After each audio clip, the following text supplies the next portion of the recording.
인도네시아 자바섬의 스메루 화산이 분화해 최소 13명이 사망하고 약 100명이 다쳤습니다. 17,000여 개의 섬으로 이뤄진 인도네시아는 불의 고리로 불리는 환태평양 조산대에 있어 화산과 지진의 활동이 잦습니다. 그 중에서도 스메루 화산은 높이 3,676m로 자바섬에서 가장 높은 산입니다. 스메루 화산이 대폭발하면서 화산재는 화산 부근 11개 마을을 빠른 속도로 뒤덮었습니다. 화산재가 하늘을 가리면서 사방이 어둠에 빠졌고 주민들은 차량과 오토바이를 나눠 타고 속속 산 아래로 대피했습니다. 산기슭 마을은 온통 화산재로 뒤덮여 마치 흑백 사진을 보는 듯합니다. 집도 차도 오토바이도 농작물도 모두 화산재에 덮였습니다. 대피할 기회가 없었던 소와 닭 등 수많은 가축이 목숨을 잃었습니다. 뜨거운 용암이 흘러내린 자리에 도로도 끊겼습니다. 인도네시아 시민 수프리안토 씨는 이번 분화는 지난해 분화보다 훨씬 더 컸기 때문에 모두가 겁을 먹고 공포에 질려 달려갔습니다. 라며 현지 상황을 생생하게 전했습니다. 인도네시아 국민들이 이번 화산 대폭발로 대충격에 빠진 것은 이미 상당한 인명피해를 기록하고 있을 뿐만 아니라 스메루 화산 근처에는 인구 300만 명이 거주하는 도시 수라바야가 있고 심지어 인도네시아 최고의 관광지로 꼽히는 발리도 그리 멀지 않은 곳에 위치해 있기 때문에 타격이 막심한 상황입니다.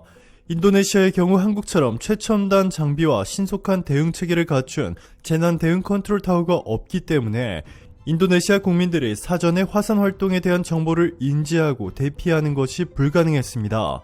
그렇지 않아도 최근 인도네시아 인구의 80%가 코로나 변이에 감염됐다 라는 전염병 학자의 발언이 나오면서 인도네시아 국민들은 충격과 공포에 휩싸였는데 이번 화산 폭발로 그야말로 난리가 나버렸습니다. 23일 CNN 인도네시아에 따르면 용야카르타 특별자치주 가자마다데의 전염병 학자 치트라 인드레야니 교수는 최근 성명을 통해 인도네시아 인구의 80%가 델타 변이에 감염됐을 가능성이 있다라고 밝혔습니다. 지난해 9월 기준 인도네시아 인구가 2억 7,020만 명인 걸 감안하면 2억 1,600만 명이 감염됐다는 얘기입니다. 여기에 최근 오미크론까지 겹치면서 인도네시아의 관광산업이 완전히 무너져 내렸습니다. 최근 외국인들의 발리 관광을 허가하며 국경을 열었다가 다시 오미크론 때문에 닫아야 할 위기에 처한 데다 발리 인근의 화산 대폭발로 엄청난 인명피해까지 대대적으로 전세계 언론들에 의해 보도되면서 관광업에 종사하는 수많은 인도네시아인들의 극심한 고통을 호소하고 있습니다. 코로나 장기화로 일자리를 잃은 수많은 인도네시아인들, 회사에서 마지막으로 받은 퇴직금으로 조그마한 가게를 열어 관광객을 상대로 장사를 시작한 이들이 이제는 마지막 희망마저 잃어버릴 위기에 처한 것입니다. 인도네시아 정부는 새로운 투자를 통해 일자리를 창출할 능력이 없는 것은 물론이고 심지어 한국의 KF21 사업에 참여해놓고 분담금 절반 가까이를 내지 못해 돈 대신 야자 수유와 같은 현물로 납부하기로 했습니다. 양측은 인도네시아가 KF21 체계 개발비 8조 8천억 원에 20%에 해당하는 약 1조 7천억 원을 부담하기로 한 기존 계약을 그대로 유지하기로 했습니다. 분담금 납부 기간도 2016년에서 2026년으로 그대로입니다. 다만 인도네시아는 전체 분담금 1조 7천억 원의 약 30%, 약 5,100억 원을 현물로 납부하기로 했습니다. 현물 종류 등은 추후에 논의하기로 한 가운데 인도네시아 천연자원이나 원자재 등이 될 것으로 관측됩니다. 양측은 또 현재 경남 사천 개발 현장에 투입된 30여 명을 포함해 연말까지 인도네시아 기술진을 100명으로 확대하기로 했습니다. KF21 개발은 한국과 인도네시아가 2015년부터 2028년까지 8조 8천억 원의 사업비를 투자해 4.5세대급 전투기를 연구 개발하기로 한 사업입니다. 인도네시아가 한국의 단골 방산 수출국 중 하나인 만큼 사업 성공 시 단순히 개발 성공을 넘어 수출 시장에서도 유리할 것으로 전망되고 있습니다. 인도네시아는 사업비 일부를 부담하는 대신 시제기 한 대와 기술 자료를 이전받은 뒤 차세대 전투기 48대를 인도네시아에서 현지 생산하기로 했지만 2017년부터 경제 사정을 이유로 분담금을 미납했습니다. 이듬해 9월 조코 위도도 인도네시아 대통령이 방한해 문재인 대통령에게 분담금 비율 축소 등 재협상을 요청하면서 2019년 1월부터 실무 협상이 시작됐습니다. 2년 10개월 만에 마침표를 찍은 이날 합의는 한국 측이 원했던 분담금 비율 유지 등 사업의 틀을 지켜내면서도 인도네시아의 경제 사정을 고려해서 한 발 양보하는 방식으로 절충점을 찾은 것으로 풀이됩니다. 이렇게 인도네시아에 큰 자비를 베푼 한국이 이번에 코로나 변이에 이어 화산 대폭발로 참담한 상황에 놓인 인도네시아를 또 한 번 구제해주자 인도네시아 전 국민들은 한국에 열광하고 있습니다.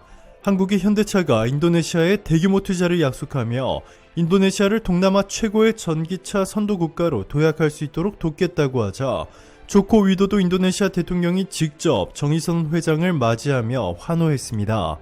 정의선 현대차그룹 회장은 지난 10월 25일 인도네시아 자카르타에서 열린 미래 전기차 생태계 행사에 참석해 내년부터 현대차 인도네시아 공장에서 전기차를 양산할 것이라고 밝혔습니다. 정 회장은 인도네시아가 전기차 선도국가로 도약할 수 있도록 생태계를 구축하겠다며 전기차 산업은 인도네시아의 새로운 미래 성장 동력이 될 것이라고 덧붙였습니다. 현대차와 LG에너지솔루션의 배터리셀 합작 공장도 최근 착공했습니다.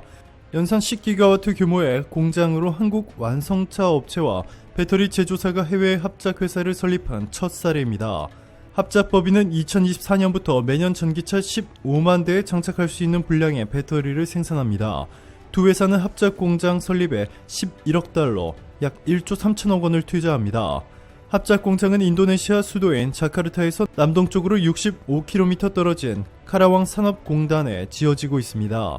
이곳에 생산되는 배터리셀은 현대차와 기아의 전용 플랫폼 전기차 등에 장착됩니다. 기존의 인도네시아 시장을 싹쓸이했던 일본, 판매량 상위 1위부터 5위까지 모두 일본 브랜드가 싹쓸이되었는데요. 충격적이게도 일본은 인도네시아 현지 고용을 최소화하고 일본에서 대부분 생산해 인도네시아로 보내 간단한 조립 후 판매하는 방식으로 돈을 모조리 일본으로 보냈기 때문에 인도네시아 국민들의 불만이 상당했는데요. 현대차의 경우 인도네시아 현지인들 고용이 엄청날 뿐만 아니라 현지 기업들의 평균 연봉과는 비교가 되지 않을 정도로 파격적인 대우를 해주고 있기 때문에 인도네시아 국민들은 일본과 너무 비교된다며 한국에 열광하고 있습니다. 이뿐만이 아니라 한국의 대표적인 여행 플랫폼 야놀자도 인도네시아에 대규모 기부를 해 훈훈함을 더해주고 있습니다. 이번 지원은 친환경 태양광 랜턴을 해외 에너지 빈곤국에 전달하고 아이들의 교육 환경을 개선하기 위해 야놀자가 미랄복지재단과 함께 추진한 언택트 에너지 나눔 캠페인의 일환인데요. 야놀자는 이번에 태양광 랜턴을 지원한 학교는 저소득층 아이들이 다니는 학교로 전기 공급이 원활하지 않아 등유 램프를 활용해왔다 라고 설명했습니다. 뿐만 아니라 포스코는 인도네시아에 100만 달러에 달하는 코로나19 방역 물품을, LX 인터내셔널은 인도네시아의 산소 발생기를, 한국무역협회는 손세정제 수천 개를 무상으로 지원해 주었습니다. 인도네시아에서 가장 많은 돈을 벌고 있는 일본의 경우 자신들이 기부를 했을 때 그 대가로 무엇을 얼마나 빼먹을 수 있을지 주판을 튕기느라 아직까지도 별다른 지원을 하지 않고 있는데 이제 인도네시아 국민들도 이러한 한국과 일본의 진심의 차이를 느끼기 시작했습니다. 오늘도 감사합니다. 최고로 멋진 하루 보내시길 바랄게요.